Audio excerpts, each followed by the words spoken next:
Hey, Jerry, you want to be on our show? Do you need a hip replacement, Jerry? We could do your hip if you need.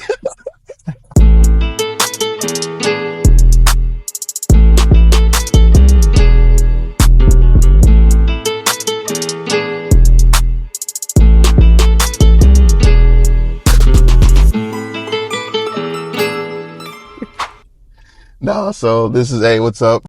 I'm Charles. This is JT.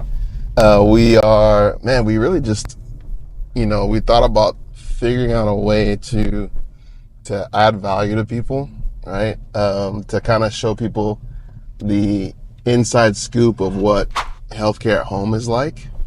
And what is it that the nurses, the therapists, the home health nurses, the home health therapists, the hospice nurses, the hospice therapists, what is it like for them a day in the life, right? Of what they do. And so me and JT were just chatting. We were like, what if we turn on the camera and myself as the administrator, I'd like give, our team some rides just to kind of take care of them because they're always on the go, and I can be like their Uber. And I thought about, what's that guy's name? The English guy, the taxi when they had that karaoke.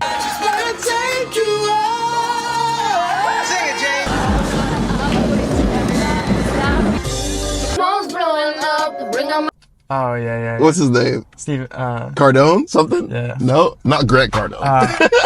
Or like carpool karaoke. carpool karaoke. Like everyone knew that because it was fun. They just had a good time.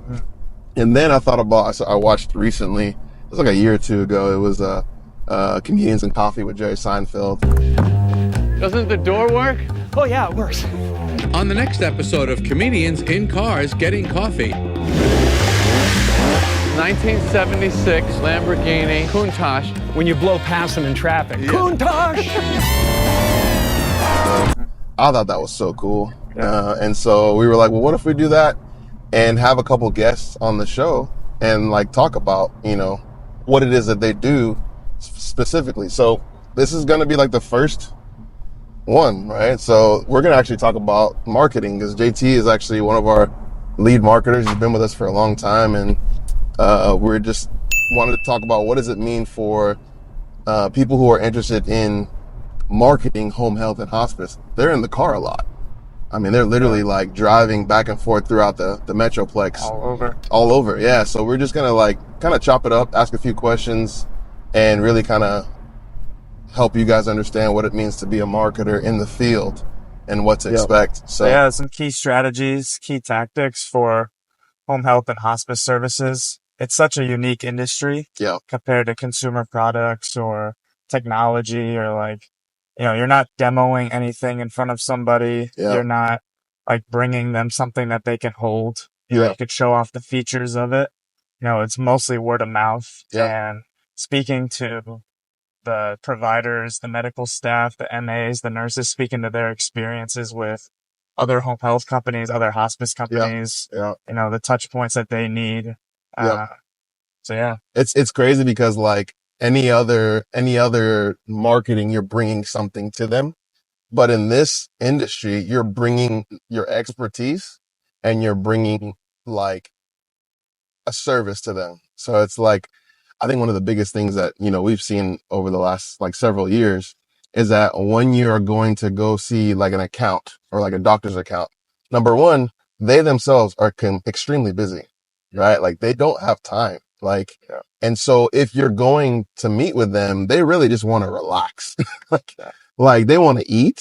Yeah. And then they just want to know that if they have a problem, they can pick up the phone and call you and you can solve it for them. Or have their patient call you. Literally. And can you solve their problem? And I think a lot of times in home health and hospice specifically, of course, there's so many home health and hospices. Sometimes they'll just, say, here, send it there, but not every home health and hospice is the same. So the job of a marketer is to be a differentiator, right? And to help them solve those problems. So yeah, I agree. It's you're not going to have a specific device to show them. Yep. You're going to help them understand who you are and the service that you provide. And when you go out to market like that, you're a reflection of the company. And so if you're not the administrator and you're, an ambassador or a marketer, how do you show them the way that your PTs, your OTs, your nurses, how they're going to treat your patients? How do you show them how do you reflect that yourself Right. in these meetings? Right. Oh, there's a police behind me, so I was like trying to go in the next lane to see, like, when you do that, you're like, Yeah. let me go in another lane, see if he follows me. He didn't follow me. So, okay. What up?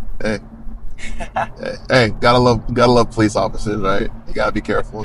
And then like finding the right audience. So when you're marketing in other industries, you have your target demographics, 45-year-old men with 2 kids.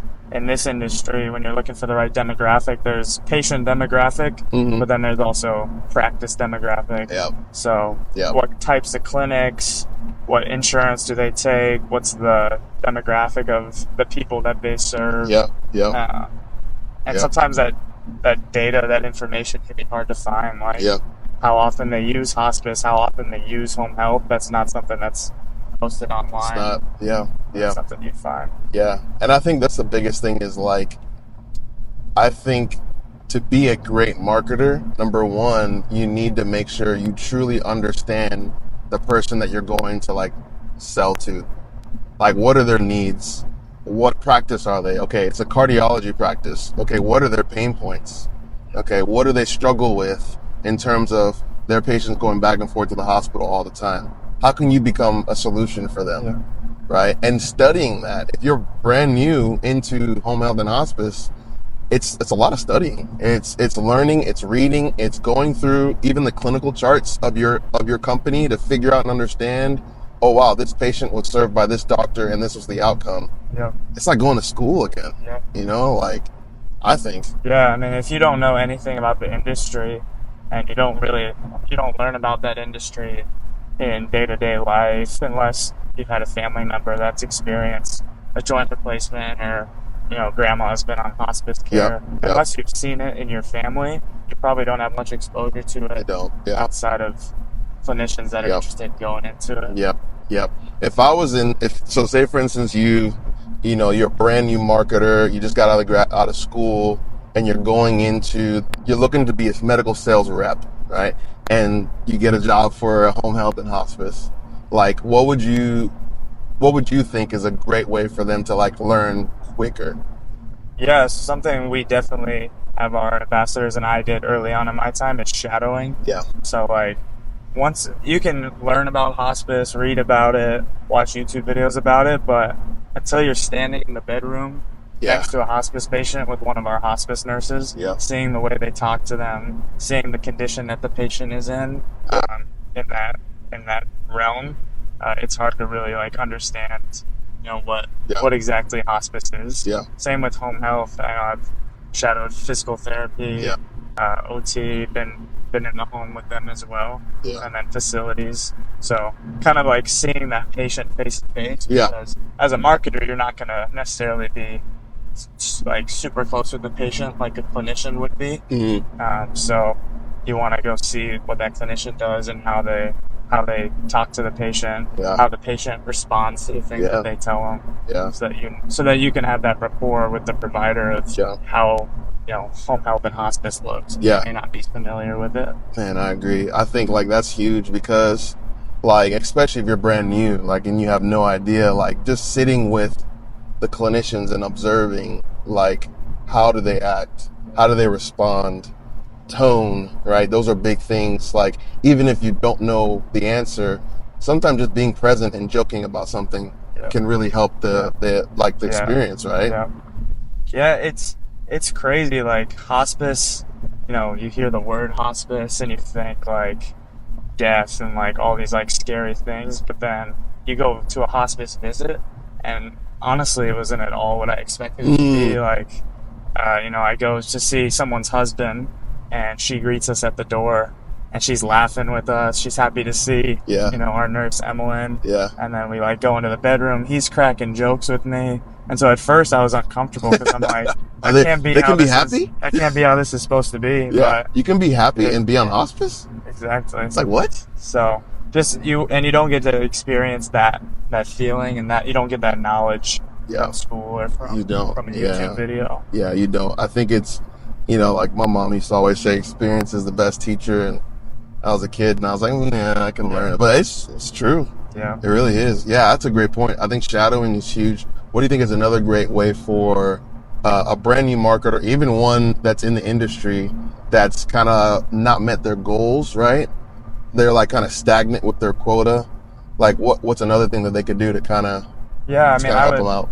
If you have other experienced marketers on your team, that's a good resource. But say you're in a position where, the whole marketing team may be pretty novice, or like you don't have that support internally, you can go to, your administrator, or go to even the providers that you go and visit, and you ask, like, what are the key things that separate you from agencies you send patients to and agencies you don't send patients to? That's good. Is it the relationship they built with you? Is it how well they communicate? Is it your patient's feedback? Because at the end of the day, they care the most about how their patient gets treated by the agency. Yeah. And so, there's a problem with your company's reputation, or if there's something really good about another company's reputation, those are things that you want to know. Yeah. One of the things that I've like seen, just for me, like I like to create relationships, and like one of the things with marketing, it's just creating relationships and building trust. But that takes time, right? Like building trust takes time. And I think it was Jim Rohn, he talked about like the law of averages, right? And so like if you are, say for instance, you have to meet your quota, you have to do X amount of referrals every month, right? So that means that you don't want to squeeze all your referrals from just like a few accounts. That's not truly being realistic, right? So that means you're going to have to your volume has got to increase. Yep. So you've got to instead of hitting maybe 10 accounts a day, maybe hit 15, 20, right? Because you know that's going to take a lot longer of a time to actually meet your goals. I think there was a statistic that on average, most internal medicine doctors refer 6 to 7 patients, hospice patients, a year, right? Yeah. So like that's just one doctor. That's on average. So if you're thinking that, then you're like, okay, if I got to meet my goals, and I've got to hit a lot of doctors to hit that number. So I think that's what, we've seen is like, you've got to hit more, but also you've got to just be real. You got to be a friend. You got to find out when their daughter's birthday is. You got to find out when their anniversary is for their spouse, and send them a little card, send them a text message. Yeah. They like to run marathons. You found out there's a marathon in the area. Send them, hey, did you hear about this marathon? You've got to add value and be caring, right? And be able to like, let them know that you care, that they feel that you care, Yeah, generate that, have that good rapport with them where it's very friendly and you're very intentional with your visits. You're not there to like show up and ask what patients you got for me. That's the worst thing you do. Hey, you got referrals for me? Yeah. Like what? It's kind of like going on a first date and say, hey, can I get a kiss? What? Like, that's kind of like, what? Yeah. Who are you? And then nobody's gonna do that. Another thing with that rapport and what makes it different than a lot of other industries, marketers who might be familiar with, being in the business world, as far as like legal and ethical guidelines. Yes. There's no bribing. There's no, bringing them gifts of a certain amount. Yep. We can't do giveaways with the company. Yep. Because all that stuff gets tracked back to the patient. Yep. And the level of care that they receive. Yep. That's a big thing. I think a lot of times, even especially if you're new in the industry, you would think that it's okay to do certain things because in other industries, it's okay. Mm-hmm. But when it comes to Medicare dollars and when it comes to like the federal government, there's a lot of, guidelines because number one, people abuse it, unfortunately. Yep. They did it in a way that wasn't good. But number two is like, if you don't follow these guidelines, you can get in trouble. So you've got a couple of them. You've got the anti-kickback law, you've got the Stark law, right? You've got all these laws that if you don't know them very well, and if you don't realize and abide by them, then you can get in trouble. Yeah. There's a lot of people who actually do wrong, but over time they'll get caught and so you stay the straight and narrow, do what's right, do what's ethical.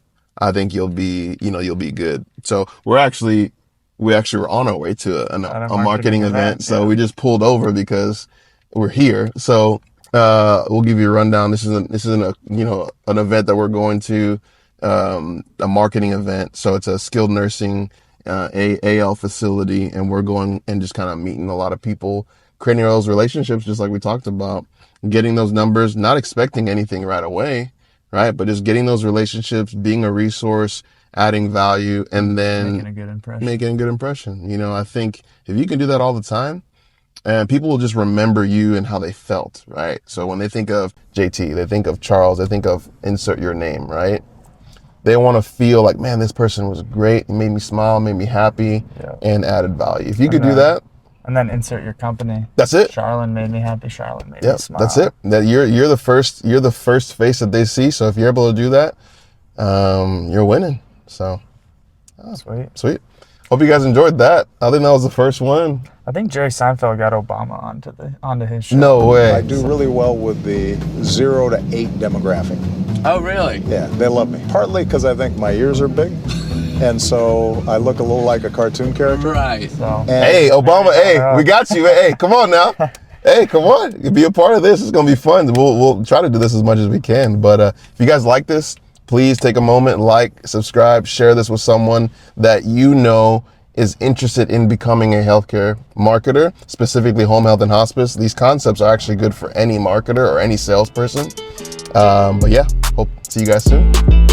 Peace out.